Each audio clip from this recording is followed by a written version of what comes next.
नेपाली कांग्रेसमा शेरबहादुर देउवा यस्ता पात्र हुन् जसले प्रतिपक्षमा रहँदा पनि र अहिले प्रधानमन्त्रीको हैसियतमा रहँदा पनि एमसीसी सम्झौता यथास्थितिमा पास गर्नुपर्छ भनिरहेका छन्। ईश्वर पोखरेल निर्विरोध वरिष्ठ उपाध्यक्ष बनेका छन्।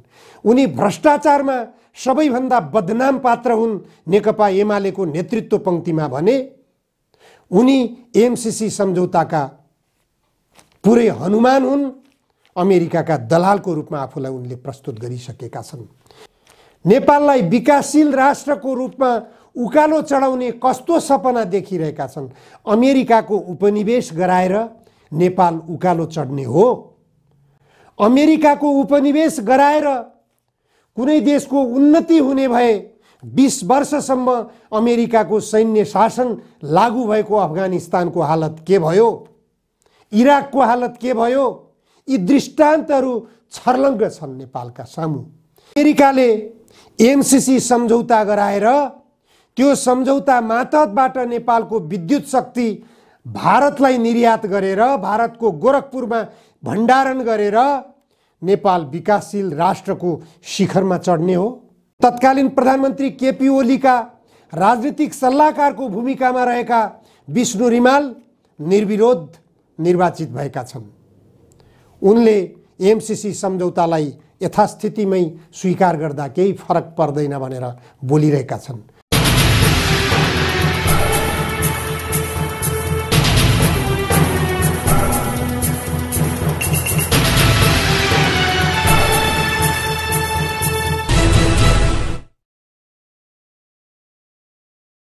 नमस्कार, जनधारणा खबरको युट्युब च्यानलमा यहाँहरूलाई स्वागत छ।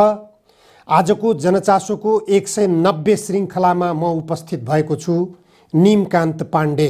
नेपाल यस्तो दयनीय अवस्थामा पुगिसकेको छ कि विदेशिएका सन्तानले यदि पैसा पठाएनन् भने जनताका चुलोमा आगो बल्ने अवस्था छैन।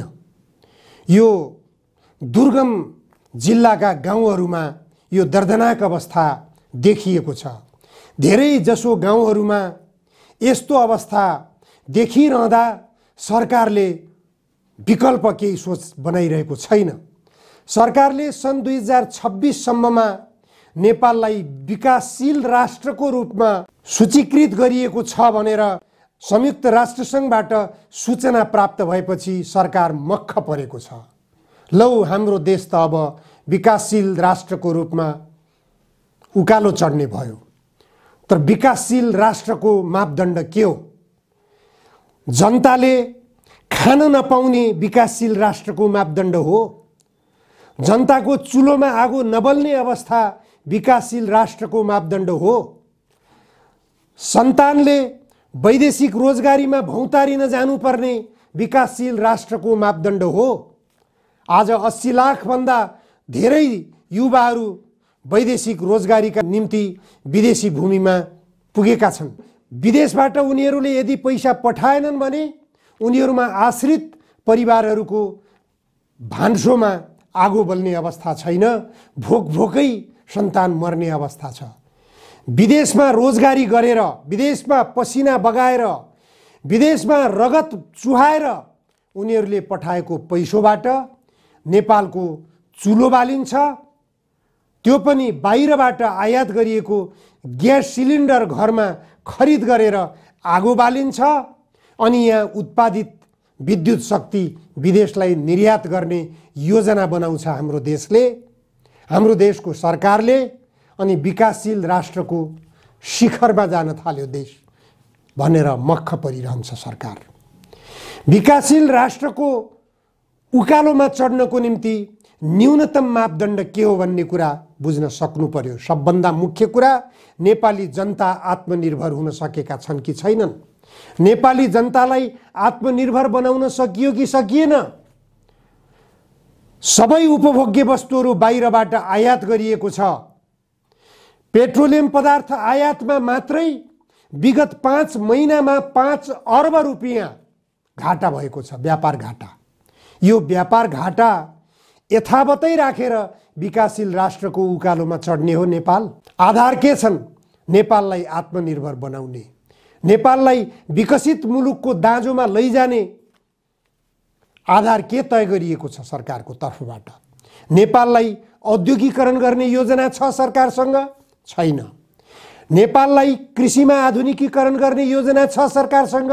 छैन। नेपालमा रोजगारी सृजना गर्ने योजना छ सरकारसँग? छैन। के छ? कुनै योजना छैन। नेपालमा पेट्रोलियम पदार्थ उत्खनन गर्ने योजना छ सरकारसँग? छैन।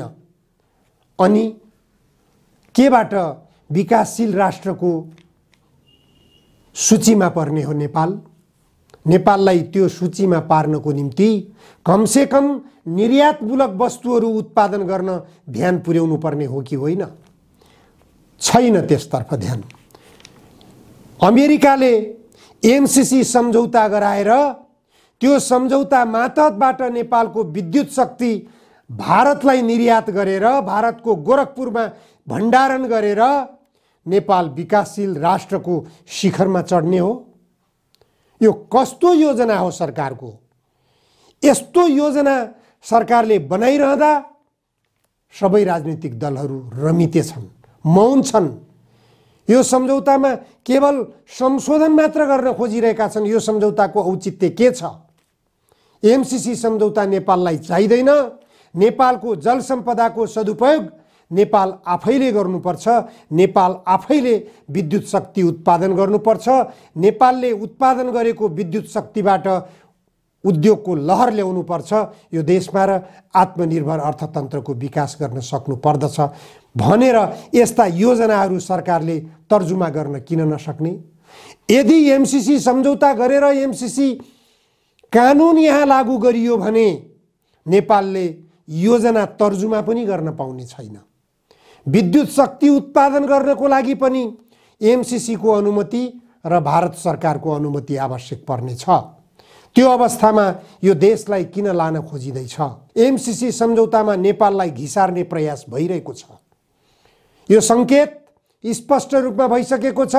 नेकपा एमाले सम्पन्न गरेको 10औं महाधिवेशनले जो नेतृत्व चयन गरेको छ त्यो नेतृत्वबाट यो बाहेक अर्को अपेक्षा गर्ने ठाउँ छैन।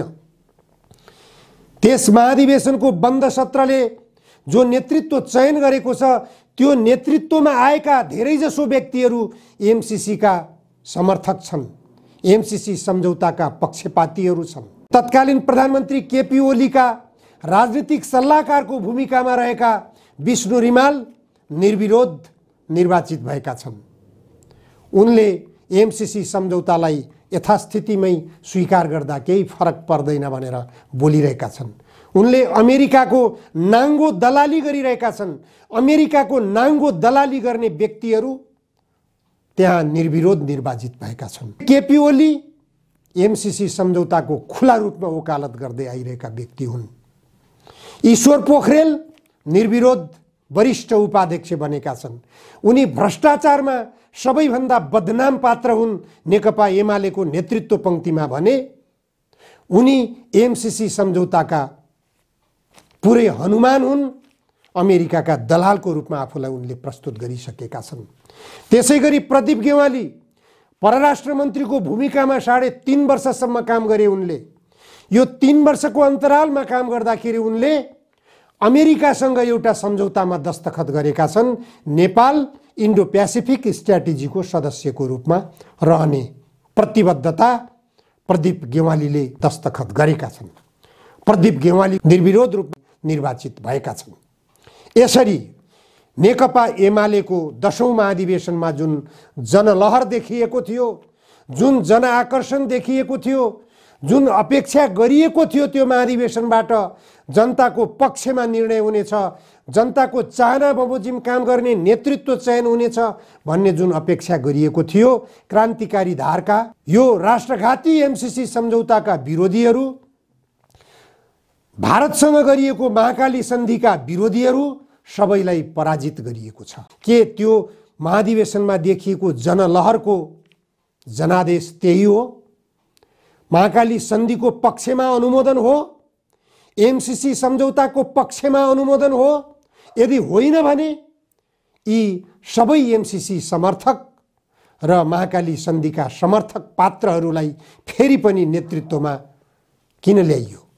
यसले गर्दा नेकपा एमालेको पुरानै नेतृत्वको निरन्तरताले एमसीसी सम्झौता जस्ता राष्ट्रघाती सम्झौताहरू, महाकाली सन्धि जस्ता राष्ट्रघाती सन्धिहरू, माथिल्लो कर्णाली सम्झौता जस्ता राष्ट्रघाती सम्झौताहरू, अरुण तेस्रो लगायतका भारतीय विस्तारवादको स्वार्थ पूरा गर्ने खालका सन्धि सम्झौताहरूले निरन्तरता पाउने निश्चितता देखाएको छ। नेपाली काङ्ग्रेसको पनि महाधिवेशन नजिक आइरहेको छ। नेपाली काङ्ग्रेसमा पनि प्रधानमन्त्री शेरबहादुर देउवा जो नेपाली काङ्ग्रेसको सभापतिको हैसियतमा हुनुहुन्छ, उहाँ निकै बलियो भएर आइरहनु भएको छ। स्थानीय तह हुँदै जिल्ला तहमा नेतृत्व चयन हुने क्रममा र महाधिवेशन प्रतिनिधि समेत निर्वाचित भइसकेको अवस्थामा उहाँको बलियो अवस्था देखिएको छ। उहाँलाई पुनः नेपाली काङ्ग्रेसको सभापतिबाट हटाउन सक्ने नेपाली काङ्ग्रेसमा नेतृत्व छैन। नयाँ नेतृत्व आउने सम्भावना छैन। नेपाली काङ्ग्रेसमा शेरबहादुर देउवा यस्ता पात्र हुन् जसले प्रतिपक्षमा रहँदा पनि र अहिले प्रधानमन्त्रीको हैसियतमा रहँदा पनि एमसीसी सम्झौता यथास्थितिमा पास गर्नुपर्छ भनिरहेका छन्। जुन एमसीसी सम्झौताले नेपालको कानुनलाई एमसीसी मातहतमा राख्न चाहेको छ, जुन एमसीसी सम्झौताले नेपालको सरकारलाई एमसीसी मातहतमा राख्न चाहेको छ, जुन एमसीसी सम्झौताले नेपालको जलसम्पदालाई भारतको कब्जामा पुर्याउन खोजेको छ, जुन एमसीसी सम्झौताले नेपालको खनिज पदार्थमा अमेरिकाको कब्जा गराउन खोजिरहेको छ, त्यस्तो एमसीसी सम्झौतालाई यथास्थितिमा पारित गरिनुपर्छ भनेर बोल्ने देशका प्रधानमन्त्रीले नेपाललाई कहाँ पुर्याउने सपना देखिरहेका छन्? नेपाललाई विकासशील राष्ट्रको रूपमा उकालो चढाउने कस्तो सपना देखिरहेका छन्? अमेरिकाको उपनिवेश गराएर नेपाल उकालो चढ्ने हो? अमेरिकाको उपनिवेश गराएर कुनै देशको उन्नति हुने भए 20 वर्षसम्म अमेरिकाको सैन्य शासन लागू भएको अफगानिस्तानको हालत के भयो? इराकको हालत के भयो? यी दृष्टान्तहरू छर्लङ्ग छन् नेपालका सामु। यसमा नेपालका संसदवादी राजनीतिक दलका नेताहरूले किन सोच्न नसक्ने?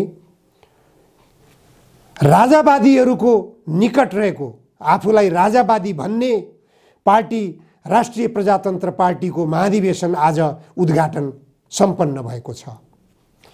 राष्ट्रिय प्रजातन्त्र पार्टीको उद्घाटन सत्रमा एउटा राजावादीहरू बीचमा एकता जस्तो देखिएको छ। 3 जना अध्यक्षहरूले संयुक्त रूपमा उद्घाटन गरेका छन् भने पूर्व प्रधानमन्त्री अथवा राप्रपाका पूर्व अध्यक्ष समेत रहेका लोकेन्द्र बहादुर चन्दले झण्डोत्तोलन गर्नुभयो।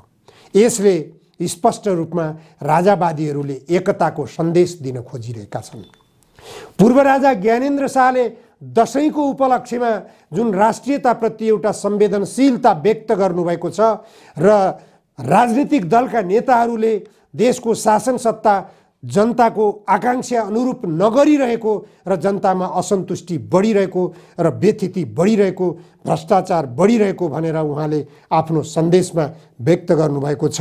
त्यो सन्देशले नेपाली जनतामा एउटा आशा जगाएको छ, राजाप्रति झुकाव बढाएको छ। राष्ट्रिय प्रजातन्त्र पार्टीको महाधिवेशनले कस्तो नेतृत्व चयन गर्ने हो?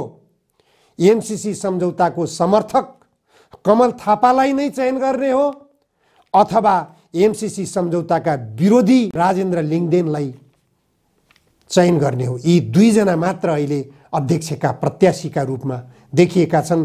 त्यसकारण कुन व्यक्तिले विजय हासिल गर्ने हुन् र राप्रपाले कस्तो धार लिने हो भन्ने कुरा त्यसपछि मात्र निर्क्युल हुन सक्ने अवस्था छ। नेपाल एमसीसी कानुनमा बाँधिनुपर्ने अवस्था आयो भने अमेरिकाबाट यहाँ सेना आउनु पर्दैन। अमेरिकाबाटै जो बाइडेनले नेपाली सेनालाई परिचालन गर्ने आधार तयार हुनेछ।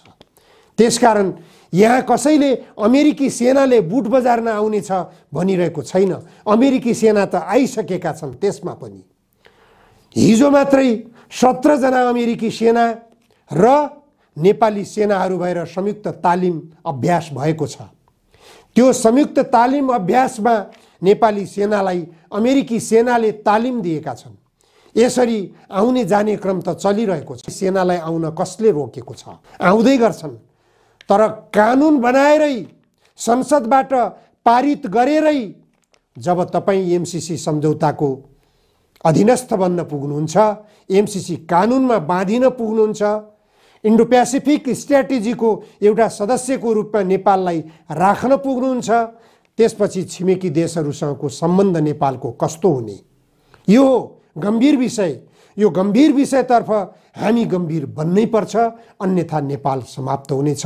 नेपालको राजनीतिमा, राजनीतिक दलका नेताहरूमा नयाँ नेतृत्व आउने अवस्था छैन।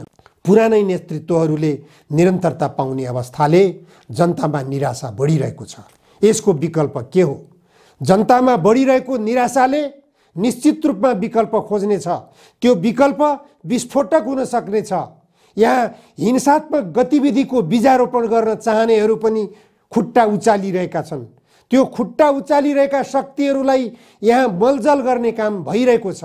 नेपाललाई आत्मनिर्भर अर्थतन्त्रको रूपमा विकसित गराउनेतर्फ सोच बनाउने संसदवादी राजनीतिक दलका नेताहरूको चिन्तन बनेन भने देश फेरि पनि त्यही युद्धको अभ्यासमा जानेछ।